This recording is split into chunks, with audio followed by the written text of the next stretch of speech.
మనతో పాటు పూజారి రమేష్ గారు ఉన్నారు. సో వాళ్ళ అబ్బాయికి ఎట్లా ఉంది ఏందనేది మనం తెలుసుకుందాం. నమస్తే అన్న. నమస్తే. సో బాబుకి ఎట్లా ఉంది, అసలు ఏం జరిగింది ఆ రోజు?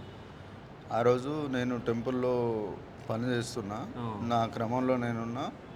వాడు ఆడుకుంటున్నాడు బయట. డాడీ, డాడీ అనుకుంటూ ఆడుకుంటున్నాడు. ఆడుకుంటుంటే ఆ బండ చిన్న మిస్టేక్ అయ్యి కింద పడ్డది అంతే. మ్మ్. సో పడినప్పుడు అంటే ఎక్కువ తాకినాయా లేకుంటే అంటే ఏమనుకున్నారు, నార్మల్ అనుకున్నారా ఫస్ట్? నార్మల్ అనుకున్నాము. కానీ 2 లెగ్స్ సో అంటే రెండు డ్యామేజ్ అయినాయి, ఒకటి పూర్తిగా తీసేసారు అనుకుంటా కదా. 2 తీసేసారు. సో ఫస్ట్ ఇక్కడికి ఈ హాస్పిటల్కి తీసుకుని రావడం జరిగిందా? ఫస్ట్ ఎస్పీ గారు ఇట్లా వచ్చారు.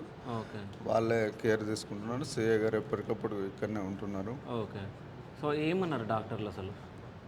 డాక్టర్లు ఎప్పటికప్పుడు పర్యవేక్షణ చేస్తూనే ఉన్నారు. ఓకే. అంటే ఏం చెప్పారు, అంటే బాబు కాలు తీసేయాలని చెప్పారా, ఏమని చెప్పినుండే స్టార్టింగ్ ఈ లెగ్ డ్యామేజ్ కాలేదు అనుకున్నారు.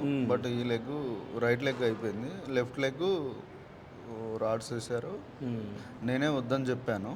వద్దని చెప్తుంటే అది కొంచెం చిట్కనేలు ఇట్లా ఊగింది. ఊగేసరికి నేను ఉంచండి అని చెప్పిన, అది పైకి వస్తుంది. ఓకే. ఇన్ఫెక్షన్ అనేది పైకి వస్తుంది. ఇక ఎక్కడికి పోయినా కాదన్నారు. కాళీప్రసాద్ సార్ ఎప్పటికప్పుడు గంటకు వచ్చి చూసిపోతాడు. ఓకే. ఇది లెగ్ మొత్తం కట్ చేసేసి ఓకే. అంటే పైకి వస్తుంది అంట ఇక్కడ. అదే ఇన్ఫెక్షన్ మొత్తం పైకి వచ్చేస్తే మళ్ళీ అంటే ఫ్యూచర్లో ప్రాబ్లం అవుతుందని చెప్పేసి తీసేద్దామని చెప్పేసి తీయడం జరిగింది.